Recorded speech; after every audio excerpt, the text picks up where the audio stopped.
Shalom warga kerajaan. Saya mengucap syukur bahwa hari-hari ini kita mulai mengerti pentingnya rekonsiliasi. Di dalam firman Allah ditunjukkan bagaimana dua kerajaan yang sudah terpisah, kerajaan Yehuda bersama suku Benyamin dan kerajaan Israel yang disebut Yusuf dan Efraim dengan semua sekutunya. 10 suku yang lain ada di utara, itu sudah terpisah, sudah tercerai-berai sejak dikuasai oleh Asyur. Dan kemudian yang selatan dikuasai oleh Babylon dan sebagainya. Ada satu janji Tuhan yang luar biasa. Pertama-tama mujizat terbesar abad yang lalu adalah berdirinya negara Israel. Lihatlah pohon ara. Apabila daunnya mulai melembut, maka akan musim panas sudah dekat. Dan kemudian saudaraku itu semua digenapi dalam Yeskiel mulai 36 dan 37. Dalam Yeskiel 37 saudara dengar tentang tulang-tulang kering. Ayat 12 berkata, bernubuat, aku membuka kubur-kuburmu, membangkitkan kamu hai umatku. Di dalam kehidupan saya sempat terlibat dalam pelayanan Aliyah. Aliyah itu mengembalikan bangsa Israel ke negerinya. Dan firman Allah menjanjikan, aku berikan rohku kepadamu. Dan kau akan tinggal di negerimu, ke tanah Israel. Bukan Palestina, Israel. Amen. Tidak pernah ada Palestina. Dan kemudian firman Allah mengatakan, ambillah 2 buah papan. Papan pertama firman Tuhan adalah Yehuda dan sekutunya. Ayat ke-15. Hai engkau the son of dust, anak manusia. Ambillah sepotong papan, tulis. Untuk Yehuda dan orang yang saya bersekutu dengan dia. Yehuda dan Benyamin. Mereka jadi satu. Tetapi juga papan yang lain itu tertulis yaitu tentang Yusuf. Efraim adalah suku terbesar daripada Yusuf. Yusuf ada 2 suku ya, double blessing dia. Maka ada Efraim dan Manase. Tapi Efraim di sini ditulis di sana dan seluruh kaum Israel bersekutu, gabungkanlah keduanya menjadi satu papan ayat 17. Sehingga keduanya menjadi satu dalam tanganmu. Ketika Israel diserang, mereka tidak tanya lagi, kamu ini berasal dari mana? Banyak tentara Israel berasal dari Ethiopia, yang disebut Falasa, jadi kulitnya hitam. Dan saudaraku, mereka itu dipercaya adalah keturunan dari suku Dan. Dan saya dalam pelayanan di Aliyah itu saya tahu banyak yaitu Yahudi dari India. Bahkan ada Yahudi dari China. Di Indonesia ada beberapa lah. Salah satunya dari Pulau Kisar, saudara. Mereka masih mempertahankan yaitu cara-cara penyembahan. Dan saudaraku, ayat selanjutnya, kalau teman sebangsamu tanya, apa artinya itu semua? Katakan demikian karena firman Tuhan. Aku mengambil papan Yusuf dalam tangan Efraim setelah suku Israel yang bersekutu dengan menggabungkan papan Yehuda. Menjadi mereka satu papan dan mereka menjadi satu dalam tanganku. Ketika saudaraku serangan daripada Hamas ini lebih jahat daripada Nazi ya. Karena itu mereka bilang Palestinasi. Palestinasi. Maka saudaraku yang dari luar Israel mereka masuk ke dalam dan untuk mempertahankan dan membela bangsa dan negara mereka. Berbeda di Bali ini banyak orang Rusia dan Ukraina yang tidak mau ikut perang saudara. Tetapi di sini melalui kesesakan menjadi satu. Saya tidak tahu apa terjadi dalam kehidupan keluarga saudara. Tapi bila kesukaran bahkan yang ada di depan kita lebih mendekatkan kita satu dengan yang lain. Dan nubuatan ini pasti terjadi dan sudah terjadi. Saya pernah dapat satu kesempatan mendoakan orang-orang Yahudi dari Ukraina. Kloter pertama terbang ke Israel. Anak Indonesia yang mendoakan mereka. Dengan saudara pengucapan yaitu doa seorang imam, berkat imam saudara ya. Terpujilah nama Tuhan dan biar itu terjadi dalam hidup saudara. 2 papan jadi satu, kekuatannya luar biasa. 1 mengalahkan 1000, 2 mengalahkan 10.000. The power of agreement. God bless you. Amin. Tadi saya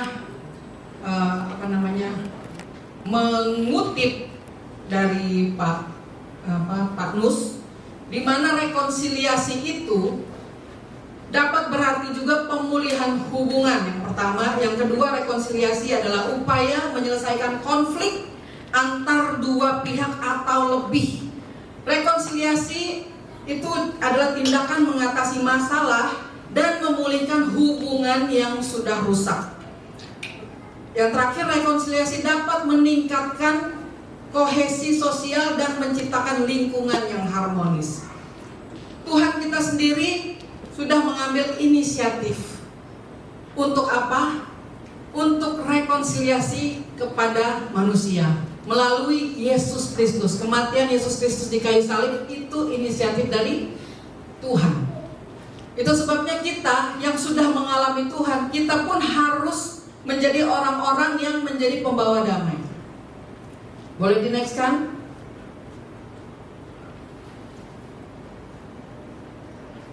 2 Korintus 5 ayat 18 yang berbunyi, dan semuanya ini dari Allah, yang dengan perantaraan Kristus telah mendamaikan kita dengan dirinya, dan yang telah mempercayakan pelayanan pendamaian itu kepada kami. Jadi di tulisan merah ini, semuanya ini dari Allah, bukan karena kuat dan gagah kita, atau bukan karena kehebatan kita, tapi Tuhan itu sendiri dengan perantaraan Kristus yang telah mendamaikan kita dengan Tuhan. Ini selalu menjadi perdebatan buat orang-orang yang nggak mengerti.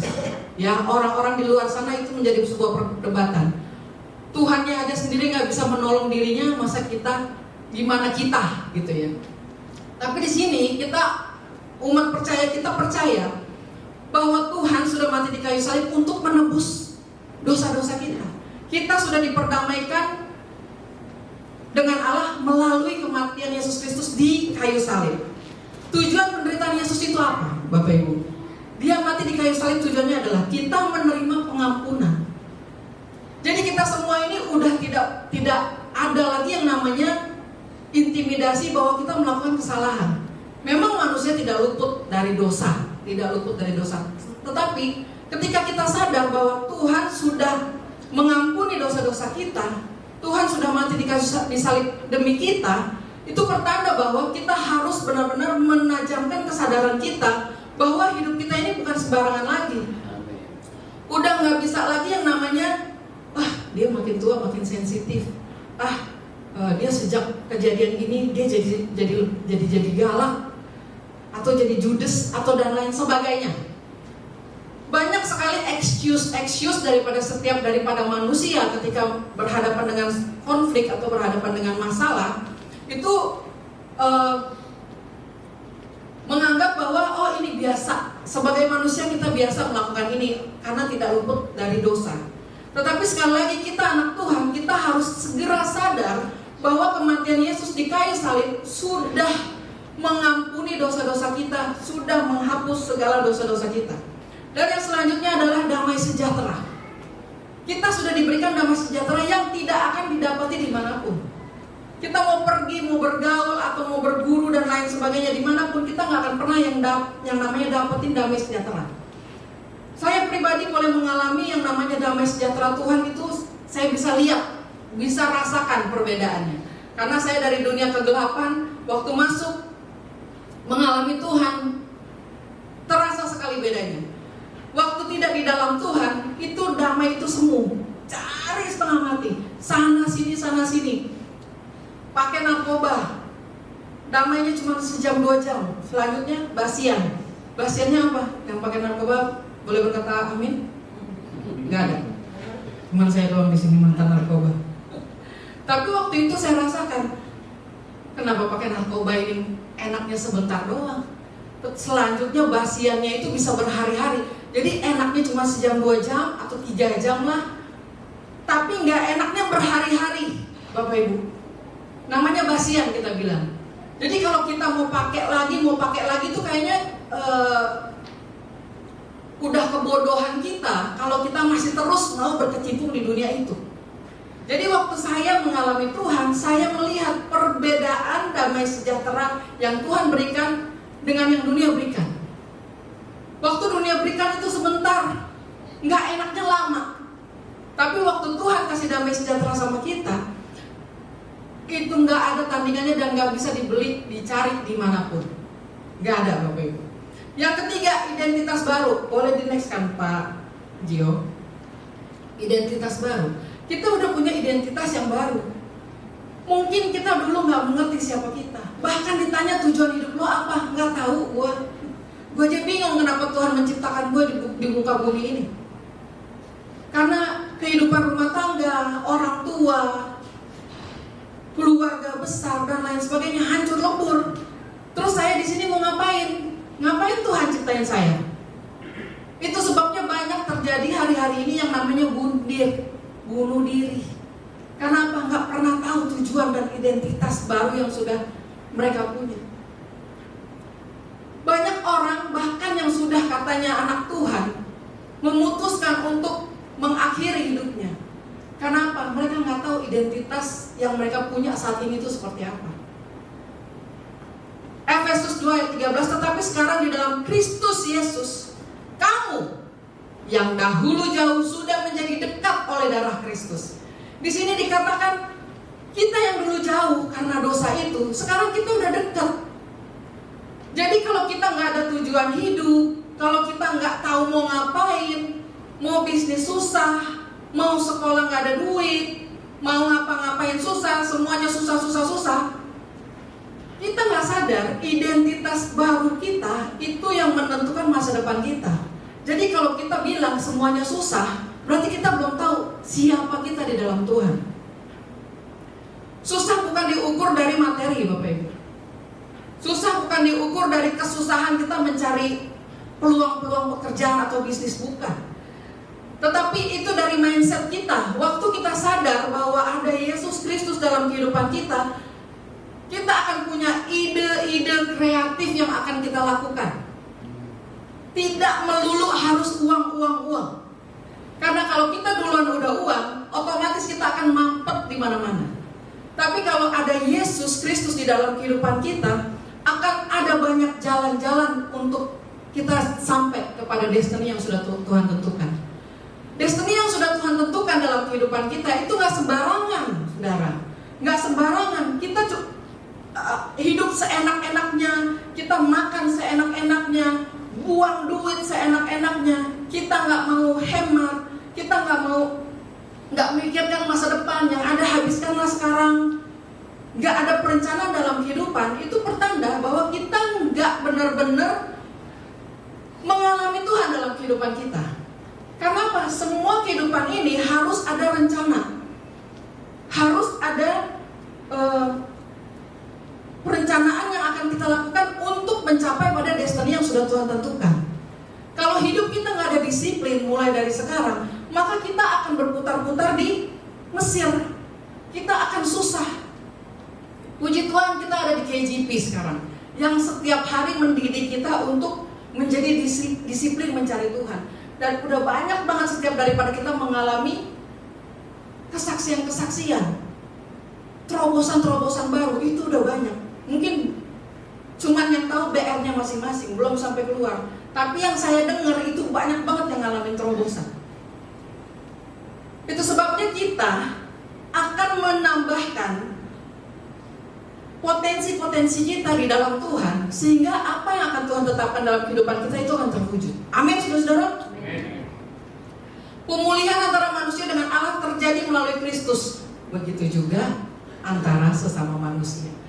Karena Tuhan udah punya inisiatif, kita udah pemulihan, udah rekonsiliasi dengan Tuhan, maka itu pun akan terjadi antar sesama kita, saudara. Bukan kita cuma ke Tuhan, tapi sama sesama kita jadi troublemaker. Masalah demi masalah, kita gak mau mengampuni, kita tegar tengkuk, pemarah, bahkan seakan-akan seolah-olah kita yang paling hebat. Kalau udah ngomongin Tuhan, kalau udah ngomongin rohani, luar biasa. Tetapi untuk hubungan antar sesama, ternyata check and recheck, ada aja yang nyangkut. Entah sama orang tua, entah sama adik kakak, entah sama keluarga besar. Wah, keluarga kami dizolimi sama keluarga itu, sama sepupu saya kita dizolimi, bertengkar dan lain sebagainya.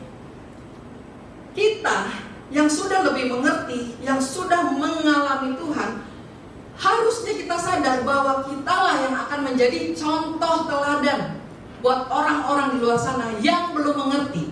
Amin. Karena kalau orang itu masih melakukan hal yang sama, itu tandanya dia belum mengerti. Orang itu belum mengerti. Jadi kalau kita masih mau berhadapan dengan orang-orang yang belum mengerti, berarti kita sama dengan mereka. Ada sebuah perbedaan di mana orang-orang yang sudah mengalami Tuhan dengan orang yang tidak mengalami Tuhan. Orang-orang itu tidak akan mengalami terobosan. Berbeda dengan kita. Jadi waktu kita melakukan kesalahan, segera buru-buru ambil keputusan untuk bertobat. Segera ambil keputusan untuk minta maaf. Segera ambil keputusan untuk mengampuni. Segera, jangan ditunda-tunda. Ah, malas lah, udahlah, ngapain ini dibahas lagi? Udahlah, terjadi terus.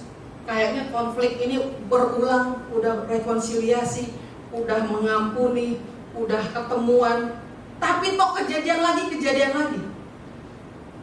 Bapak Ibu, dalam keluarga besar kami, keluarga besar, kalau mau dikumpulin itu ada kali 50 orangan. Kalau dikumpul, adik kakaknya mami. Disitulah terdapat masalah demi masalah. Orang tua dengan orang tua baku aduh. Kehidupan mereka setiap berkumpul itu selalu saling menyindir. Saling menyindir kesalahan-kesalahannya masing-masing. Jadi pada waktu selesai acara, pas pulang, pasti keributan terjadi. Itu terjadi antara adik kakak dari orang tua saya. Ketika kita anak-anaknya melihat hal itu, otomatis anak-anak juga akan mengalami trauma yang sama. Akhirnya apa yang anak-anak katakan? Udahlah, gak usah kumpul-kumpul lah, ribut terus kalian. Tapi masalahnya orang tua ini, karena mereka adik kakak, ketemu lagi, nggak pernah kapok ketemu, dan selalu berantem. Akhirnya anak-anak memutuskan bahwa udah, kalau orang tua mau kumpul-kumpul lah, kita nggak ikut, mundur. Nah, Bapak Ibu, di sini kita mau lihat bahwa ada sebuah contoh di mana orang tua tanpa sadar sudah melakukan sesuatu yang membuat anak-anak itu trauma dengan konflik. Jadi mental anak-anak itu udah nggak sanggup untuk menghadapi masalah-masalah ini. Dan ketika masalah-masalah yang terjadi ini tidak pernah terselesaikan, berulang, bertahun-tahun anak-anak tidak mau berkumpul. Berkumpul hanya sebuah kepalsuan kalau saya mau katakan. Saya ketawa sebentar doang, habis itu pulang karena deg-degan. Ini apa yang akan mau terjadi? Siapa nih saling sikut? Siapa nih yang mau berantem? Itu yang terjadi. Jadi waktu kita sadar bahwa kita ini sudah ditebus sama Tuhan, siapapun itu, kitalah yang harus berkorban menjadi contoh teladan, menjadi orang-orang yang menjadi perantara atau menjadi orang yang merekonsiliasi orang-orang. Pernah satu kali saya mengalami satu masalah yang cukup besar di keluarga besar. Karena apa? Karena masalah sepele, tapi yang terjadi sebuah keributan di keluarga besar. Itu saya nangis karena itu waktu masa-masa saya bertobat, awal-awal saya bertobat. Tapi waktu terjadi keributan di keluarga besar ini, saya nangis, Tuhan, ini mau sampai kapan? Saya mau coba rekonsiliasi, nggak kena, mental. Orangnya pergi, nggak mau ketemu. Saya WA ngajakin ketemu, balasannya di sosmed. Ih, moga banget ketemu sama lu. WA, ayolah ketemu kita gini. Ih, please ya. Siapa juga? Emang lu siapa? Gini, jawabnya di sosmed. Jadi sosmed, pengikut follower-followernya dia ngeliat dan selalu tanya sama saya, kenapa sih, ada masalah apa sih lu? Dan itu yang terjadi Bapak Ibu. Saya sampai berdoa, Tuhan, keluarga ini adalah keluarga hamba Tuhan. Kok gak ada satupun yang datang untuk mendamaikan kami? Gimana Tuhan? Jawabannya adalah, kenapa gak ada yang mendamaikan? Karena semua traumanya sama. Jadi mau ikut campur urusan orang itu juga udah takut. Jangan-jangan kita pun yang ribut karena ikut campur urusannya si Morin ini. Lebih baik semua mundur, tarik diri. Setelah 3 tahun kemudian, saya teringat 3 tahun kemudian, akhirnya kita paksa harus ketemuan. 3 tahun kemudian, Bapak Ibu. Waktu ketemuan, saya ajak beberapa om tante untuk setidaknya mereka yang akan menjadi penengah buat kita. Menjadi ya penengah lah gitu, nggak usah didamain, nggak usah jadi perantara, nggak usah, tapi menjadi penengah kalau kita ribut setidaknya. Tapi apa yang terjadi Bapak Ibu? Waktu kumpul kita keluarga, om tante saya duduk manis, nggak ada suara satupun, semua terdiam. Akhirnya kita udah adu bacot berantem tangtong yang keluarga antar keluarga, mami saya dan anak-anaknya dan kakaknya dan anak-anaknya. Tangtong, jurinya cuma diem, nggak ada satu suara pun, nggak ada. Karena apa? Takut mereka ribut. Karena kalau mereka ikut campur, mereka akan ribut dan ngalamin konflik yang serupa. Saya berdoa, Tuhan, ya ampun Tuhan, ini hamba Tuhan semua loh. Mereka bisa rekonsiliasin orang di luar. Suami istri berantem, anak-anak orang apa segala macam bisa dipanggil, didudukin, jadiin perantara mereka. Kenapa keluarga sendiri nggak ada? Ini kayak mana Tuhan? Please, itu doa saya bertahun-tahun Bapak Ibu. Ternyata Tuhan segera menjawab. Tuhan tuh baik ya Bapak Ibu ya. Kalau saudara minta, berdoa sungguh-sungguh, pasti Tuhan jawab. Dan Tuhan jawab, yang jadi perantara adalah saya dan keluarga. Saya yang berdoa minta perantara, tapi ternyata kami yang harus jadi korban untuk menjadi perantara buat konflik-konflik keluarga besar kami. Tapi itu gak gampang saya mau katakan. Karena apa? Yang pertama, itu diperlukan mental yang kuat. Mental dulu nih Bapak Ibu, untuk menghadapi singa-singa dari Yehuda ini. Lihat mukanya mereka aja udah turun semua kayak pepaya. Melihat mukanya aja udah serem. Matius, Markus, Lukas, Yohanes di luar kepala. Jadi yang saudara mau sampaikan apa kalau jadi perantara mereka? Susah, nggak ada. Ketika saya sama mami saya bertobat, kita sekolah Alkitab pelan-pelan. Ada satu momen di mana si mami ini ikut campur dalam masalah keluarga. Tiba-tiba ada salah satu tante yang bilang, ya ampun, kamu kan masih hamba Tuhan baru. Dia bilang hamba Tuhan baru. Wah, mami tersinggung. Sabar mami, sabar. Dan tersinggung, emang kita baru, tenang aja. Ya kan? Emang kita baru, tenang.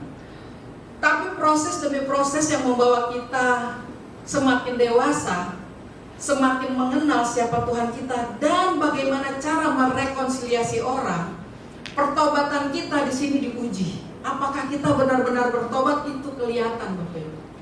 Kita dulu yang disalib Bapak Ibu, kita dulu disalib, dipaku ya kata Pak Nus tadi. Kita duluan jadi korban, kita udah jadi korban, semua korban, korban materi, korban penghinaan, korban kemarahan, semua jadi korban bertahun-tahun. Sampai suatu ketika pelan-pelan kami boleh masuk di keluarga kami untuk menyatukan pelan-pelan. Dengan cara apa? Mengadakan pertemuan jalan-jalan. Itu alot Bapak Ibu, 50 orang dikumpul itu alot. Susah. Jangankan orang yang mengumpul, jangankan uangnya mengumpul, orangnya aja nggak mau, apalagi uangnya kan. Ya kan, kalau ngumpul kan kita nginep di mana gitu, pasti harus pakai uang. Orangnya aja nggak mau ngumpul, apalagi uangnya gitu kan. Itu alotnya minta. Terus kita perjuangin. Sampai satu momen, keluarga demi keluarga boleh mengakui bahwa keluarga kita adalah perantara buat keluarga besar. Tepuk tangan dulu dong biar gak ngantuk. Tepuk tangan buat Tuhan. Dan saya cukup berbangga. Hasil doa saya di mana saya minta Tuhan ada kayak perantara di keluarga kami. Ini hamba Tuhan semua masa gak ada suaranya. Saya cuma mau minta di perantara ini gimana nih, kita ribut nih gimana jalan keluarnya. Gak ada. Tapi Tuhan tunjuk keluarga kami untuk jadi perantara keluarga besar. Saya selalu cerita, momen ini terjadi baru tadi malam. Selalu punya ini ya, Tuhan selalu kasih pengalaman-pengalaman baru. Tiba-tiba tercuatlah masalah warisan dari oma opa, jeger. Bapak Ibu tahu kan warisan kalau diomongin itu bisa baku bunuh. Ya. Mau Matius, Markus, Lukas, Yohanes di kepala semua, mau itu nggak ada urusan. Kalau warisan, nggak ngerti, itu nggak bisa dibahas. Senggol bacok semuanya. Dari dulu kami anak-anak nggak pernah mau ikutan masalah warisan ini karena takut orang tua sama orang tua aja baku bacok bahasa Betawinya, baku hantam orang tua sama orang tua. Kita lagi anak-anak mau masuk ke no. Udah kalian aja lah berantem. Kita nggak usah ikutan, nanti ada pembagian kita dapat syukur, nggak dapat ya udah. Sampai begitu loh. Kita semua sampai gitu, sampai saking takutnya. Tiba-tiba tercetus bahwa bagaimana masalah warisan ini? Kok nggak ada kabarnya? Kita mengadakan Zoom sekeluarga tadi malam. Keluarga besar ngadain Zoom untuk membahas masalah warisan ini. Waktu dibikin jadwal untuk bikin Zoom ini, itu udah terjadi kehebohan di sana sini. Wah, petasan udah meletus di mana-mana. Tuan, oh saya tidak bisa, terus saya ini, saya mundur, saya ini. Ini antara orang tua ya. Kalau anak-anak cuma bertanya-tanya doang, aduh ada apa ini? Kalau orang tua udah pecah sana sini, juga. Tiba-tiba saya lagi bikin nasi goreng, masak malam-malam pas tiba-tiba lapar, kayak ada dorongan yang kuat. Saya percaya itu Roh Kudus. Ngomong ini di grup. Waduh. Ya kalau Tuhan suruh ngomong, arahin tulisannya kayak gimana. Tuhan arahin saya untuk menulis kata-kata yang dimana bahwa meeting ini bukan meeting yang akan membuat kita berselisih, yang akan membuat kita berantem gara-gara harta-harta ini. Tapi meeting ini akan menjadi cikal bakal di mana Tuhan akan memberikan warisan dari Abraham turun ke keluarga Tumi Momon. Haleluya. Haleluya. Bapak Ibu, warisan saya dari opa saya itu luar biasa dahsyat sekali. Tanahnya berhektar-hektar Bapak Ibu. Itu sebabnya kita nggak bisa dapat. Karena ribut terus berantem. Itu hektarnya ngeri-ngeri, sampai hampir satu rembokan itu punya si opa. Tepuk tangan membuat opa saya. Bukan saya sombong, saya belum bisa sombong karena belum bisa dimiliki ya Bapak Ibu. Baru gini aja 50 orang udah baku hantam.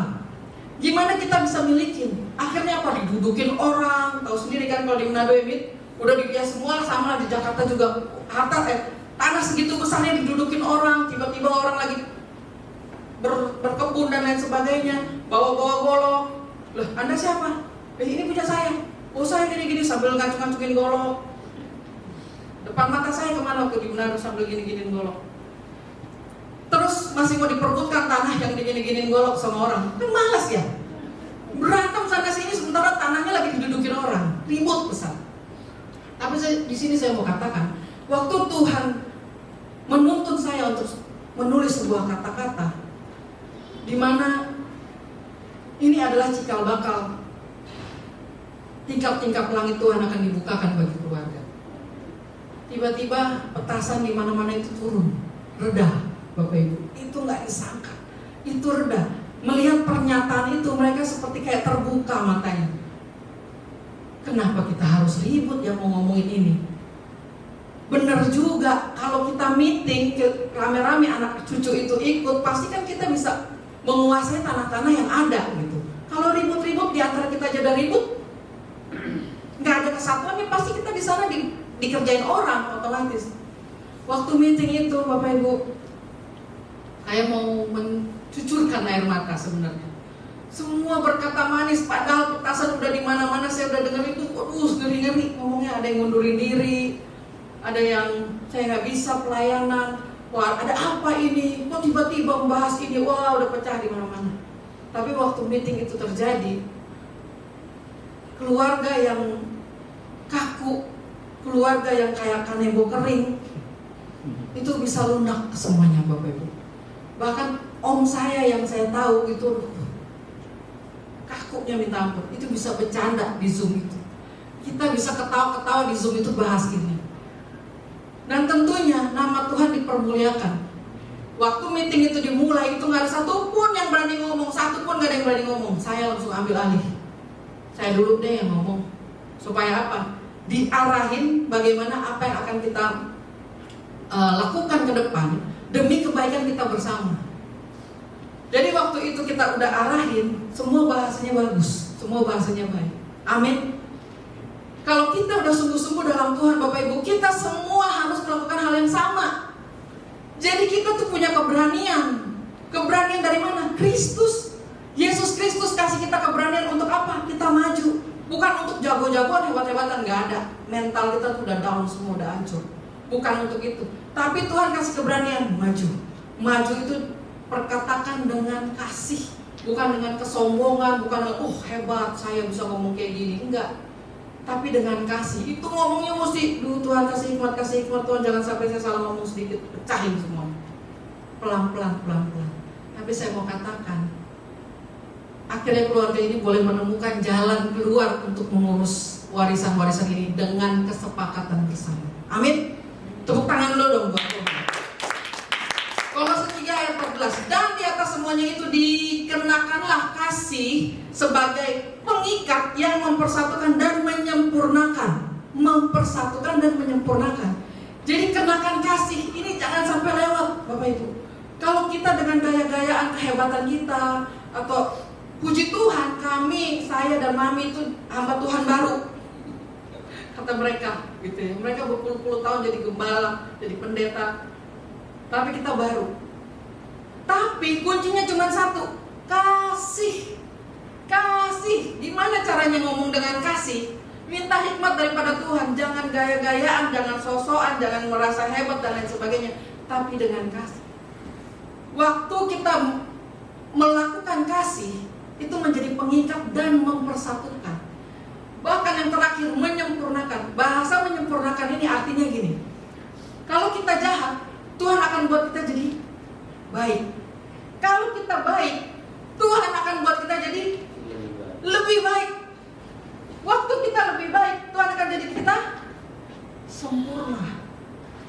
Proses demi proses itu akan kita dapatkan dengan kasih, Bapak Ibu. Sempurna. Firman Tuhan katakan, jadi kalau sekarang saya seperti ini, Tuhan akan menyempurnakan lagi dengan step yang lain lagi, dengan terobosan yang baru, jalur baru, disempurnakan dengan kasih. Untuk itu kita semua, yuk kenakanlah kasih. Bahasa-bahasa kasar kita, mungkin dengan adik kakak, karena kita udah terlalu biasa, kita lemparkan. Kenakanlah kasih, semuanya berubah, Bapak Ibu. Atmosfer itu akan berubah. Akan ada Tuhan di antara pembicaraan kita. Akan ada Tuhan di antara apapun yang kita lakukan. Dengan kasih, Bapak Ibu. Prinsip hidup baru. Yang harus kita lakukan adalah kita menanggalkan cara hidup yang lama. Lalu kita pakai manusia kita yang baru ini. Dengan apa? Mengenakan kasih. Udah gak ada lagi cara-cara lama kita yang mau kita usahakan untuk keberhasilan keluarga lah. Saya mau bikin keluarga saya kelihatan lebih hebat. Saya mau berjuang buat mereka, bekerja lebih keras lagi supaya keluarga saya diakui. Gak perlu. Yang perlu kita lakukan adalah menanggalkan cara hidup yang lama, kenakan manusia baru, dan kita kenakan kasih dimanapun. Gak perlu sombong, gak perlu ngapa-ngapain, itu bukan kita. Karena dengan kehebatan kita yang kita tahu, itu justru akan menghancurkan kita. Kalau kita dengan rendah hati mau mengenakan kasih, maka akan ada banyak jawaban-jawaban, akan ada banyak terobosan-terobosan, akan ada banyak hal-hal yang saudara gak pernah mengerti, hal-hal yang saudara gak pernah pikirkan itu terjadi dalam hidup. Sebagai apa? Pembawa damai. Ekspresikanlah kasih Tuhan dalam kehidupan orang-orang di sekeliling kita. Dan yang paling penting, kita harus jadi saksi. Jangan kita nikmati sendiri, udahlah, saya puji Tuhan, saya udah bertobat. Puji Tuhan, saya udah sungguh-sungguh dalam Tuhan. Jadi kalau Tuhan datang, saya aman. No, sekarang waktunya kita jangkau banyak jiwa-jiwa di luar sana. tunjukkan kasih Tuhan dalam kehidupan kita. Bawalah damai kemanapun kita pergi, karena itu sangat dibutuhkan hari-hari ini. Pertikaian, pertengkaran, sampai yang paling terbesar perang, itu terjadi karena apa? Karena dosa manusia yang tidak pernah disadari bahwa ada yang sudah mengorbankan dirinya untuk menebus ini semua. Kitalah sekarang yang menjadi saksi untuk menyampaikan itu semua, supaya orang-orang juga boleh diselamatkan, mengalami banyak terobosan, cuma dengan apa? Kasih Tuhan. Jadilah orang-orang yang merekonsiliasi orang-orang di luar sana. Keluarga dulu lah, keluarga kecil, keluarga besar, baru sekeliling kita, bahkan keluar sana.